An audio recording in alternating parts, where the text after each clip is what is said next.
तो आप सभी को नमस्ते प्रणाम। मैं आपका अपना ठाकुर प्रखर सिंह और रात के 10 बज चुके हैं और कहानी का जो सिलसिला है बदस्तूर जारी है। आज की कहानी की बात करूं तो आज की कहानी एक ऐसी कहानी है, इसको कायदे से मैं सुनाने नहीं वाला था, लेकिन एक सब्सक्राइबर हैं, इसी फैमिली के एक मेंबर हैं, उनसे संजोग से कल मेरी इंस्टाग्राम पे बात हुई। उसके बाद उन्होंने बहुत भरोसे के साथ अपनी कुछ बातें मुझसे शेयर की, कुछ सलाह मशवरा किया। इसीलिए भरोसा था तो मैं नाम तो नहीं बता सकता, लेकिन जब उनकी बातें सुनी उसके बाद फिर ये कहानी मेरे सामने, तो कहीं ना कहीं ऐसा मुझे लगा कि आज की जो कहानी है ये उन्हीं भाई साहब जैसे कई ऐसे लोग हैं जिनका आने वाला कल हो सकता है। यानी जो कुछ इस घटना, इस पूरी कहानी में होगा, जो परिणाम निकल के सामने आएगा, वो चीज़ें हो सकता है कई ऐसे लोग हैं जिनके साथ फ्यूचर में हों। तो फिर मुझे लगा कि उन सारी चीज़ों को छोड़ते हैं और पहले इस कहानी को लोगों तक लेके आते हैं। कम से कम जो ऐसे भाई हैं, जो ऐसी बहनें हैं जो परेशान हैं, कुछ उनको एक सीख मिले कि क्या करने पे क्या हो सकता है। तो अब सीधा सीधा कहानी का रुख करते हैं और इस कहानी की शुरुआत होती है गाज़ियाबाद के मोदी नगर से, और बात अभी इसी पिछले शुक्रवार की है। दरअसल एक शख्स जिसका नाम था दीपक कुमार, मूल रूप से वो हापुड़ का रहने वाला था, लेकिन संजोग से इसी गाज़ियाबाद में ही था। पिछले शुक्रवार को लगभग दोपहर के 12 बजे रहे होंगे, उसके फ़ोन पे एक फ़ोन आता है। अब दीपक के फ़ोन पे फ़ोन आया, दीपक फ़ोन उठाता है। उठाने के बाद सामने वाला एक शख्स था जो अपना नाम बताते हुए कहता है कि दीपक, मैं हिमांशु बोल रहा हूँ। अब दीपक जब ये बात सुनता है तो दीपक अचानक से परेशान होता है कि हिमांशु क्यों फ़ोन कर रहा। बहरहाल फिर पूछता है कि क्या हुआ, तो हिमांशु सामने से बताता है कि तुम्हारी जो बहन मधु है उसको मैंने मार दिया। अब एक फ़ोन आना, वो भी अचानक से, उसके बाद ये बोलना, दीपक को कुछ समझ नहीं आ रहा। दीपक की तो मानो बोलती बंद। अब इससे पहले कि दीपक कुछ कह पाता, हिमांशु कहता है कि तुम्हें यकीन नहीं होगा, इसलिए तुम वीडियो कॉल उठाओ, मैं तुम्हें वीडियो कॉल कर रहा हूँ। अब दीपक कुछ हाँ ना या फिर कुछ बोलता है, इससे पहले ये वाला कॉल कटता है। इसके बाद वीडियो कॉल आती है व्हाट्सएप पे। दीपक भी एकदम घबरा के वीडियो कॉल उठाता है। उठाने के बाद देखता है कि उसकी जो बहन है सच में किसी बिस्तर पे, यानी कोई कमरा है, उस कमरे के बिस्तर पे मरी पड़ी हुई है। अब जैसे ही ये बात दीपक देखता है कि उसकी बहन को जो फ़ोन करने वाला हिमांशु है उसने मार दिया, मार करके वीडियो कॉल करके दिखा भी रहा, तो दीपक घबरा के फ़ौरन पूछता है कि क्या हुआ, ऐसे कैसे हो गया, कहीं तुम लोग मजाक तो नहीं कर रहे, प्रैंक तो नहीं कर रहे, और मधु की तो शादी हो गई थी, अपने ससुराल में थी। तमाम तरह के सवाल थे, लेकिन सामने से बस एक जवाब आता है कि तुम्हारी बहन से मैं मिलने आया था इसी मोदी नगर में। होटल के कमरे में भी आती है और आने के बाद धोखा देती है, कहती है कि साथ नहीं रहूँगी, इसीलिए मैंने मार दिया।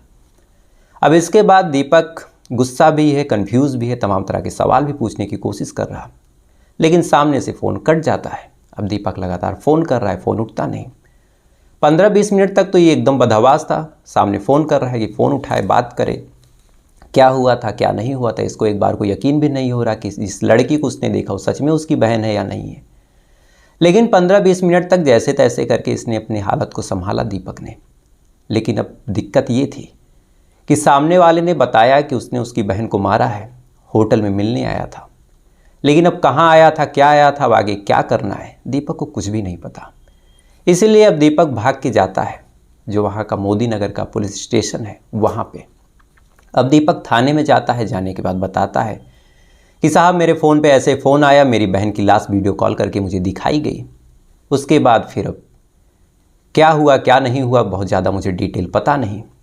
उसके बाद फिर अब क्या करना है आप लोग देखिए, जल्द से जल्द मेरी बहन को खोजिए, उसके कातिल को पकड़िए, और कातिल उसके साथ उसी कमरे में है। अब पुलिस भी जैसे ही ये बात सुनते हैं तो सुनने के बाद बदहवास, एक कातिल है जो फ़ोन कर रहा है, फ़ोन करके बता रहा है कि मैंने कत्ल किया है, वीडियो कॉल पे सबूत दिखा रहा। लेकिन अब इतना बड़ा मोदी नगर, लगभग 200 तो ऐसे कमरे हैं, 200 ऐसे होटल हैं जहाँ पे इस तरह के कपल जाते हैं, 200 ऐसे ओयो हैं, तो फिर कहाँ जाके ढूंढें। इसके बाद फिर टेक्निकल टीम का भी सहारा लिया जाता है कि चलो कुछ नंबर वगैरह सर्विलांस पे लगाया जाए, लेकिन नंबर सर्विलांस पे लगाने, उन सारी चीज़ों में भी घंटे 2 घंटे का वक्त लग सकता है। इसमें तो कातिल को अच्छा खासा मौका मिल जाएगा भागने का। इसीलिए पुलिस वाले एक तरफ टेक्निकल टीम का सहारा भी लेते हैं और एक तरफ खुद एक एक होटल में जाके रेड डालते हैं। हर होटल की एक तरह से लिस्ट चेक करते हैं कि कौन कौन आया है, कौन कौन नहीं आया है।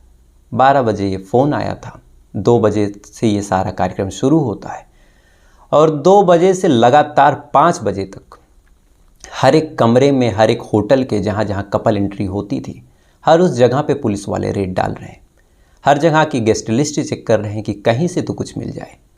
150 से ज़्यादा होटलों को पुलिस वालों ने चेक किया, लेकिन टोटल 150 होटल चेक करने के बावजूद भी कहीं से मधु, यानी जो मरने वाली लड़की का नाम था, और हिमांशु जिसने फ़ोन किया था, इन दोनों के नाम की कहीं भी कोई एंट्री नहीं।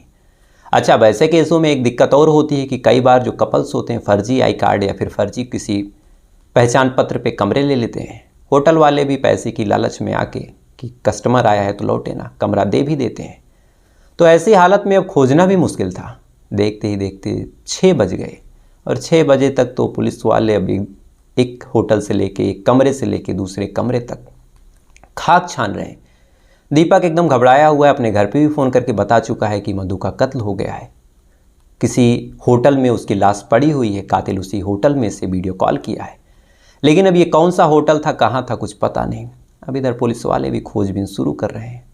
लगभग 6:30 बज गए और 200 से ज़्यादा होटल की चेकिंग हो चुकी थी और अंत में एक गेस्ट हाउस जिसका नाम था AB इन गेस्ट हाउस। AB इन गेस्ट हाउस की जब गेस्ट लिस्ट चेक करते हैं, यानी कौन कौन कपल आए थे, कौन कौन लोग इस गेस्ट हाउस में कमरे लिए हुए थे, तो किस्मत से मधु और हिमांशु नाम की एक एंट्री मिलती है। अब जैसे ही मधु और हिमांशी नाम की एक एंट्री मिलती है, और ये होटल था कादराबाद इलाके में। कादराबाद इलाके में एक एंट्री मिली, फ़ौरन ही रूम नंबर चेक किया जाता है तो पता चलता है कि मधु और हिमांशु कमरा नंबर 201 में रुके हुए हैं। फिर क्या था, पुलिस वाले, दीपक, ये सारे लोग भाग के कमरा नंबर 201 में जाते हैं। कमरा अंदर से बंद। अब एक अजब मुसीबत, यानी कातिल हो सकता है अंदर है, कहीं अब ताला दरवाज़ा तोड़ें तो कुछ वायलेंस न कर दे। तो दरवाज़ा भी बड़ी सफाई के साथ खोलना था, और जिस हिसाब से कातिल अभी कमरे में है तो उसका उद्देश्य क्या है, उसका मकसद क्या है, कुछ भी पता नहीं।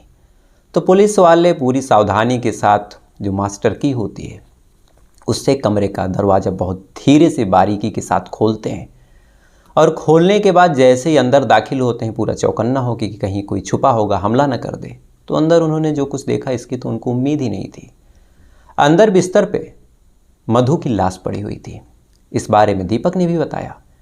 लेकिन जैसे ही पंखे की तरफ निगाह गई तो फिर देखते हैं कि जो फ़ोन करने वाला शख्स था, यानी जो इस मधु का कातिल था हिमांशु, वो भी पंखे से लटका हुआ।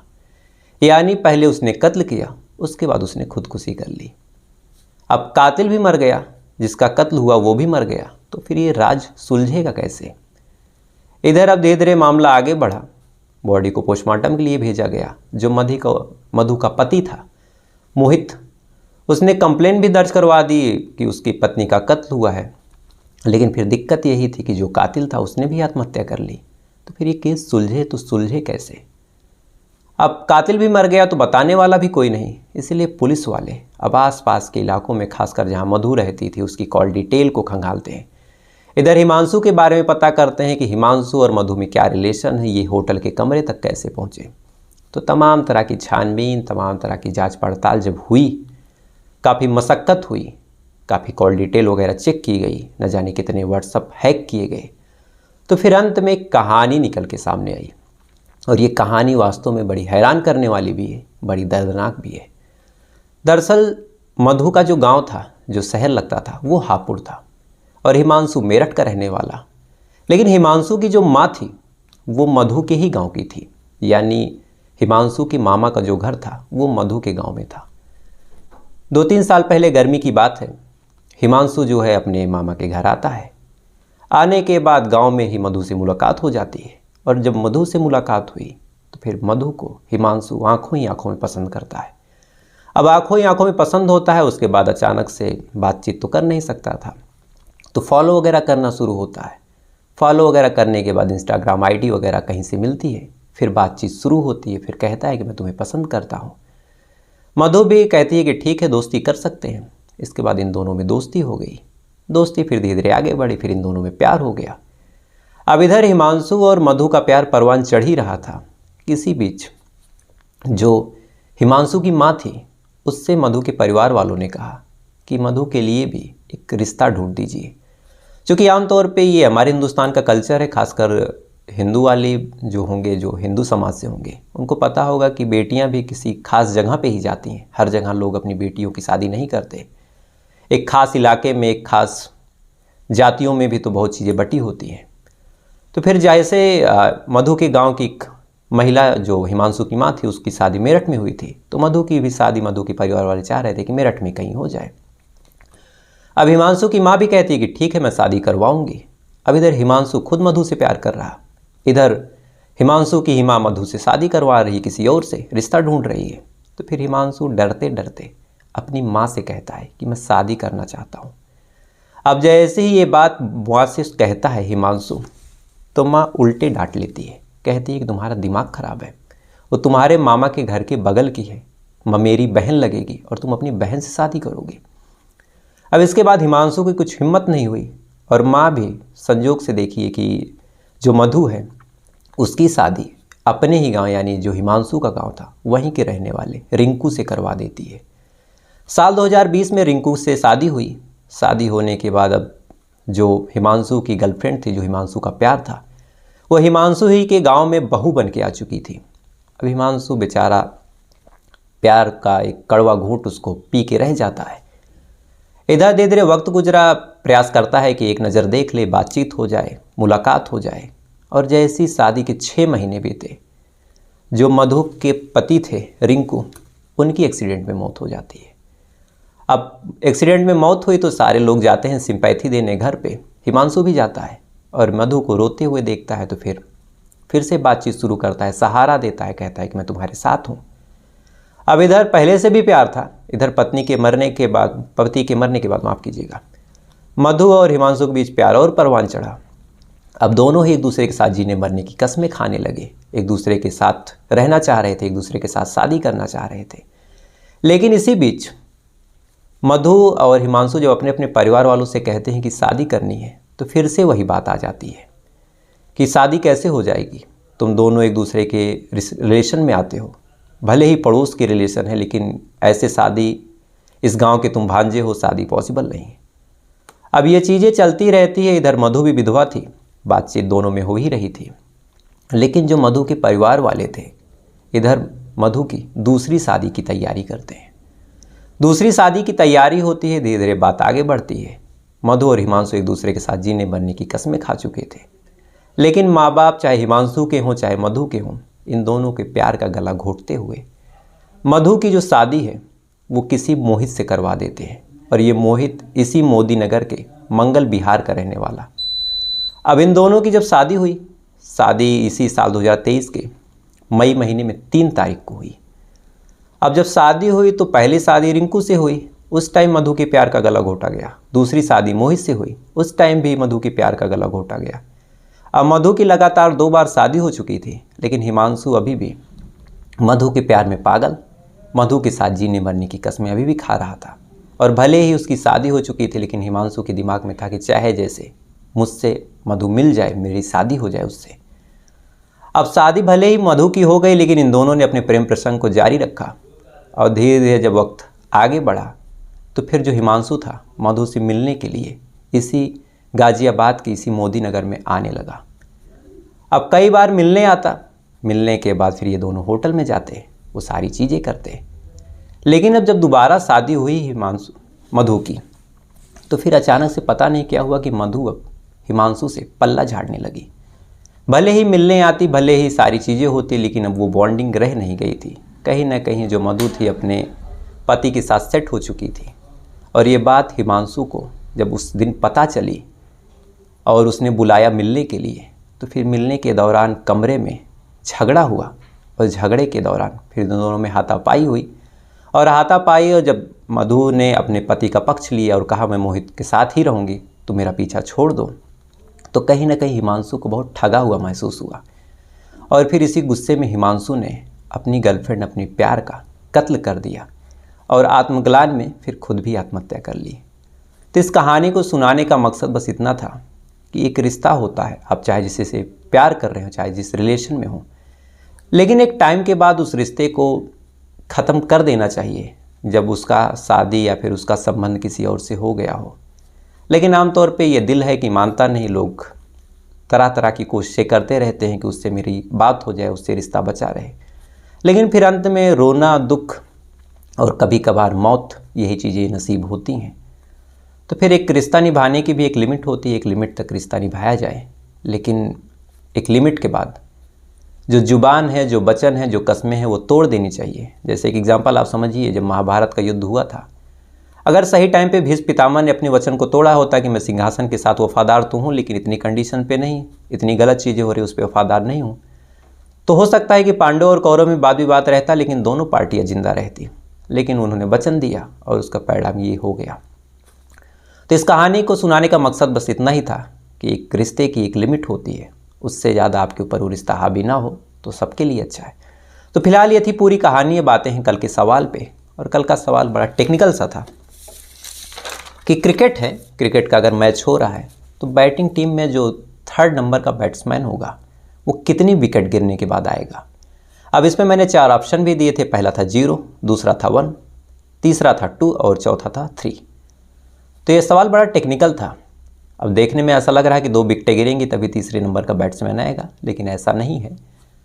दरअसल जो पहले नंबर का बैट्समैन होता है वो तो स्ट्राइक पे होता है, और जो दूसरे नंबर का बैट्समैन होता है वो नॉन स्ट्राइक पे होता है। यानी एक ही पारी में, एक ही साथ, पहली बार में पहले और दूसरे नंबर के बैट्समैन उतर जाते हैं, और अगर एक भी विकेट गिर गया तो फ़ौरन जो नंबर आएगा वो 3rd नंबर का आएगा। तो जो सही ऑप्शन है वो है 1 विकेट, और इस सवाल का सही जवाब दिया है ईश्वर गुप्ता जी हैं, सोहन लाल सेठिया जी हैं, अवंती होरो जी हैं, राजेश आमले जी हैं, अरविंद यादव जी हैं, और फारूक कुरैशी जी हैं, आरती हैं, और इस्मॉल जी हैं, ये कोलकाता से हैं, और शैलेश जी हैं, डी रोहिल्ला जी हैं, लकी जी हैं, और वैभव पाटिल जी हैं, संदीप तिवारी हैं, सहजेब खातून जी हैं, सुनील कुमार जी हैं, देसाई हैं, और सोहेल खान जी हैं, नजीरा हैं, और विजेंद्र सिंह जी हैं, पन्ना शर्मा जी हैं, मृत्युंजय यादव जी हैं, तबरेज खान जी हैं, उस्मान सईद जी हैं, अन्नू हैं, सानू हैं, गगन हैं, सलमान हैं, सिद्धार्थ हैं, और पिंटो जी हैं। आप तमाम लोगों ने बिल्कुल सही जवाब दिया, तो आप तमाम लोगों को दिल से शुभकामनाएं। ऐसे ही अपना ज्ञान बढ़ाइए, हम सबका ज्ञान बढ़ाइए, और ऐसे ही प्यार देते रहिएगा। अब आते हैं आज के सवाल पे, और आज का सवाल है कि भारत में इनमें से क्या AA और AAA के टाइप में आता है। और ये सवाल KBC का है। मतलब जो AA और AAA होता है, इसका एक पैमाना होगा, ये किस चीज़ का होगा। तो इसमें ऑप्शन है बैटरी सेल, दूसरा है कप, और तीसरा है फिल्म, और चौथा है कार। तो ये 4 ऑप्शन हैं, चारों में से जो सही हो आप बताइएगा। और आज की कहानी के बारे में फिर से आपसे कहता हूँ, ये चीज़ें गलत हैं। अगर आपका किसी से प्रेम प्रसंग है, लेकिन अगर वो किसी के साथ शादी के पवित्र बंधन में बंध गया, तो कहीं ना कहीं अब या तो उसको शादी करनी नहीं चाहिए थी, लेकिन अगर उसने कर लिए, फिर आपको उससे एक उचित दूरी बना लेनी चाहिए। और इस कहानी में जैसे मधु थी, शादी होने के बाद भी अगर वो होटल के कमरे में आ रही है, अपने बॉयफ्रेंड के साथ संबंध बना रही है, तो कहीं ना कहीं वो सबको धोखा दे रही, अपने पति को भी दे रही, अपने आप को भी दे रही, अपने चरित्र को भी दे रही, अपने बॉयफ्रेंड को भी दे रही। क्योंकि ऐसे रिश्ते का, ऐसे संबंध का कोई मतलब होता नहीं है।